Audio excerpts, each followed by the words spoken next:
Israel और Hezbollah के बीच छिड़ी जंग के बाद मिडिल ईस्ट में तनाव चरम पर है। एक के बाद एक हिजबुल्लाह के तमाम कमांडर्स ढेर हो रहे हैं।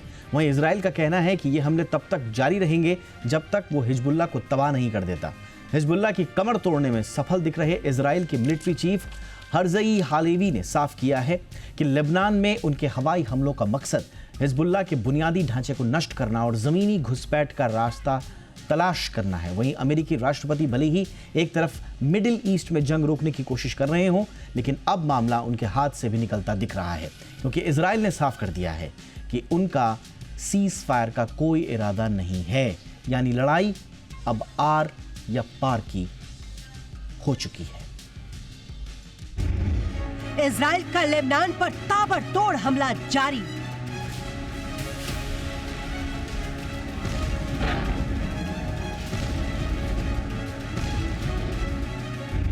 मध्य पूर्व एशिया में चरम पर तनाव।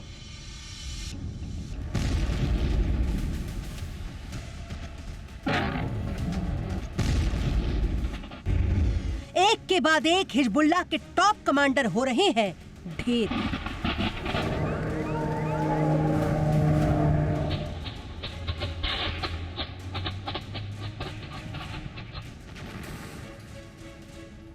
गाजा के बाद इजराइल ने लेबनान पर जो हमले शुरू किए वो लगातार जारी है। इजराइल लेबनानी हिजबुल्लाह को कतई बख्शने के मूड में नहीं है। पहले pager, walkie talkie, radio, laptop, electronic device में ब्लास्ट किया और अब हिजबुल्लाह के कमांडरों को कर रहा है ढेर। इजरायली एयरफोर्स 24 घंटे हिजबुल्लाह के ठिकानों पर रुक रुक कर आसमान से बम बरसा रही है। इस बार इजरायली एयर स्ट्राइक में हिजबुल्लाह का ड्रोन कमांडर मोहम्मद हुसैन सुरूर मारा गया। हिजबुल्लाह ने इजराइल के इस दावे पर अभी अपनी कोई प्रतिक्रिया नहीं दी है। वहीं इजराइल के पीएम नेतन्याहू ने पहले ही दक्षिणी लेबनान में रहने वाले आम नागरिकों से इलाका खाली करने की अपील की थी।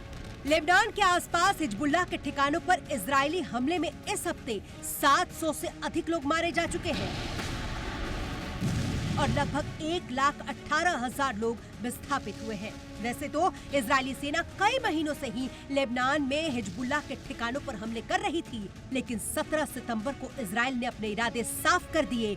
जब उसने अपने लोगों को लेबनान से लौटने को कहा, तभी साफ हो गया था कि इजराइल लेबनान में बड़ा ऑपरेशन करने की तैयारी में है। और उसी दिन पेजर अटैक किया, जिसका इस्तेमाल हिजबुल्लाह के लड़ाके बातचीत के लिए कर रहे थे। इस अटैक में 9 लोगों की मौत हुई थी, जबकि 4000 से ज्यादा लोग घायल हो गए थे। अगले दिन यानी 18 सितंबर को फिर walkie talkie, radio, laptop, electronic devices में भी ब्लास्ट हुए, जिसमें दर्जन भर लोग मारे गए। 19 सितंबर को इजरायली सेना ने लेबनान में हिजबुल्लाह के कई ठिकानों पर 100 रॉकेट लॉन्चर्स से हमले किए। हर्जई हालेवी ने साफ किया है कि लेबनान में उनके हवाई हमलों का मकसद हिजबुल्लाह के बुनियादी ढांचे को नष्ट करना और जमीनी घुसपैठ का रास्ता तलाशना है। वहीं अमेरिकी राष्ट्रपति भले ही एक तरफ मिडिल ईस्ट में जंग रोकने की कोशिश कर रहे हैं, लेकिन अब मामला उनके हाथ से निकलता दिख रहा है, क्योंकि इजराइल ने साफ कर दिया है कि उसका सीज फायर का कोई इरादा नहीं है। यानी लड़ाई अब आर और पार पर आकर टिक गई है। फिलहाल तो मौजूदा तनाव को देखते हुए लगता है कि जंग के ये काले बादल अभी छटने वाले नहीं हैं, जिसका असर दुनिया भर पर भी अलग अलग रूप में दिखना शुरू हो गया है। ब्यूरो रिपोर्ट, जी मीडिया। खास मेहमान इस वक्त हमारे साथ जुड़ चुके हैं। स्वागत करते हैं रक्षा विशेषज्ञ retired major general AK Siwach sir का। General Siwach, good evening sir, बहुत बहुत स्वागत है आपका। और हमारे साथ हैं इंटरनेशनल मामलों के जाने माने जानकार रॉबिंद्र सचदेव जी। बहुत बहुत स्वागत है रॉबिंद्र सर आपका भी हमारे शो पे। सबसे पहले जनरल सिवाच सर, आपसे चर्चा की शुरुआत। इजराइल चाहता क्या है? सबसे पहले तो उसके इंटेंशंस क्या हैं? क्या हम इसको सिर्फ एक हिजबुल्लाह की मिलिट्री पावर्स को न्यूट्रलाइजेशन की तरफ ले जाने का एक तरीका, या फिर स्ट्रैटेजी लंबी है? हाँ बिल्कुल, देखो दीपक, इसमें कोई शक नहीं, स्ट्रेटेजी लंबी है। उसके अभी 3 मिलिट्री एम हैं। एक तो सच्चाई है कि जो आपने बताया कि वो चाहते हैं कि जिस प्रकार से हमास की मिलिट्री कैपेबिलिटी को डिग्रेड किया गया है, उसी काफी हद तक हिजबुल्लाह की भी मिलिट्री कैपेबिलिटी को डिग्रेड किया जाए, कि वो आने वाले समय में एक प्रकार की थ्रेट ना बन के रहे इजराइल से। दूसरा उसका एम है कि अगर आपको पता है कि 60 से 70 हजार के करीब जो इजरायली हैं जो नॉर्थ इजराइल में रह रहे हैं, उनको वहां से प्लान करना पड़ा, क्योंकि सदर्न पार्ट ऑफ लेबनान से हिजबुल्लाह ने उनके ऊपर काफी हद तक फायरिंग की है। तो वो चाहते हैं कि किसी तरीके से ये जो हिजबुल्लाह हैं इनको पीछे धकेला जाए सदर्न लेबनान से सेंट्रल लेबनान तक, और इस एरिया को एक प्रकार से बफर जोन बनाना चाहिए करें। और वो ऐसे ही कर सकते हैं जब वो ग्राउंड अटैक करेंगे। और तीसरा उसका एक एम ये भी है कि किसी तरीके से वो चाहते हैं इस लड़ाई का दायरा बढ़े और ईरान इसके लड़ाई में आए। अगर ईरान इसकी लड़ाई में आ जाता है तो फिर अमेरिका को भी लड़ाई में आना पड़ेगा। और अगर ऐसा होता है तो तीन बातें हो सकती हैं। एक तो इसका लड़ाई का दायरा बढ़ने के चांसेस हैं, दूसरा जो है ईरान को बहुत ज्यादा नुकसान होने वाला है, और ईरान की इकॉनमी अच्छा नहीं करी, ईरान पे सैंक्शन लगे हैं, और ईरान जो माइट है अमेरिका का और इजराइल का सहन नहीं कर पाएगा। स्पिरिटी जो एयरक्राफ्ट कैरियर ग्रुप 3 लगा रखे हैं यूएस ने रेड सी के अंदर। और इसका और इम्पैक्ट क्या होगा?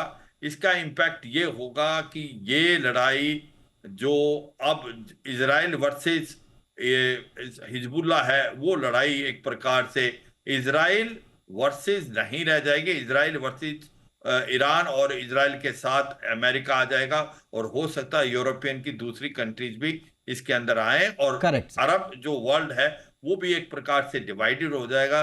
तो जो फ्रजाइल पीस अभी है वो भी जाने के चांसेस बहुत ज्यादा है। दीपक। All right sir.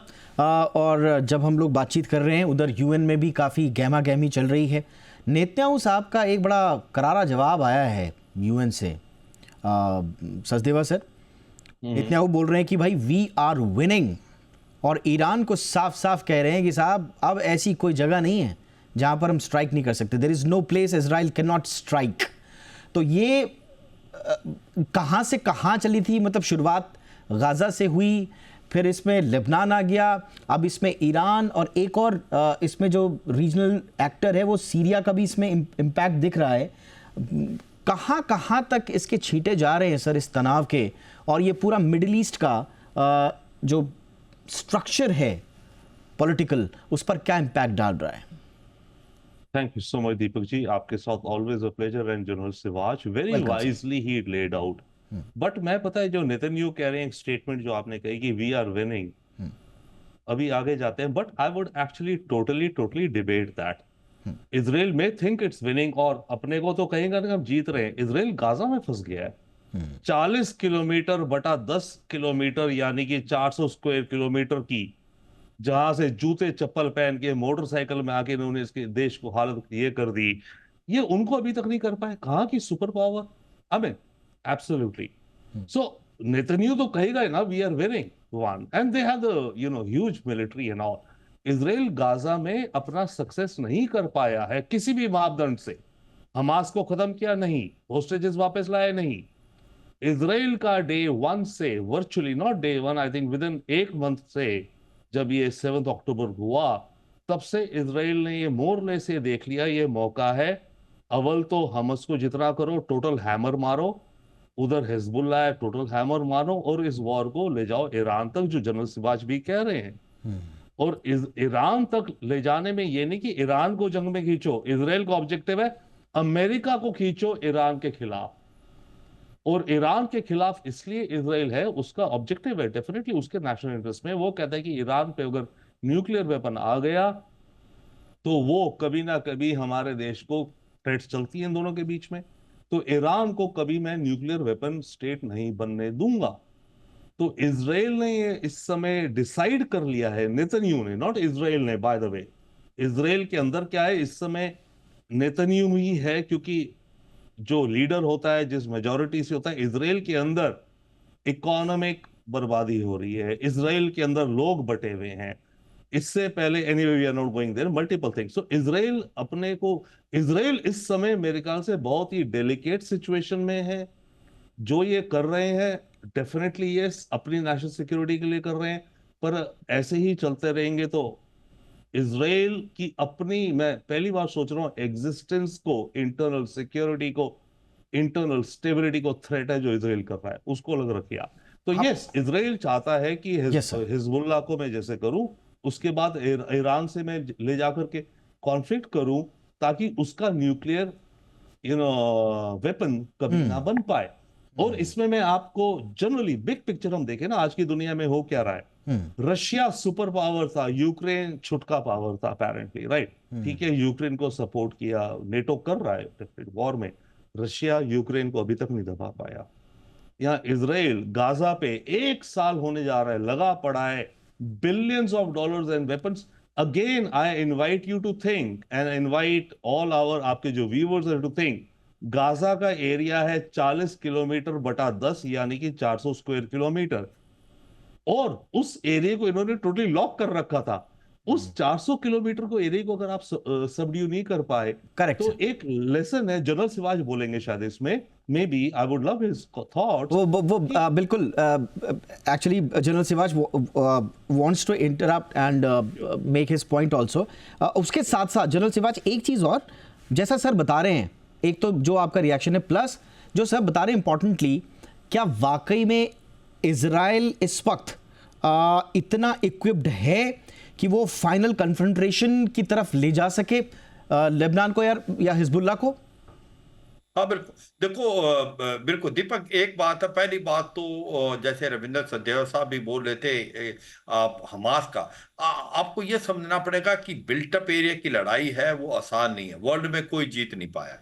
कि जिस प्रकार से टनल डिफेंस बना रखी थी हमास ने, उसको न्यूट्रलाइज करना इतना आसान नहीं था, क्योंकि इन्होंने ह्यूमन शील्ड का भी इस्तेमाल किया। जो 40,000 से कैजुअलिटी हुई हैं वो इसलिए हुई हैं क्योंकि स्कूल के नीचे, हॉस्पिटलों के नीचे, मॉस्क के नीचे इन्होंने एक प्रकार से अपने अम्यूनिशन डंप बना रखे थे।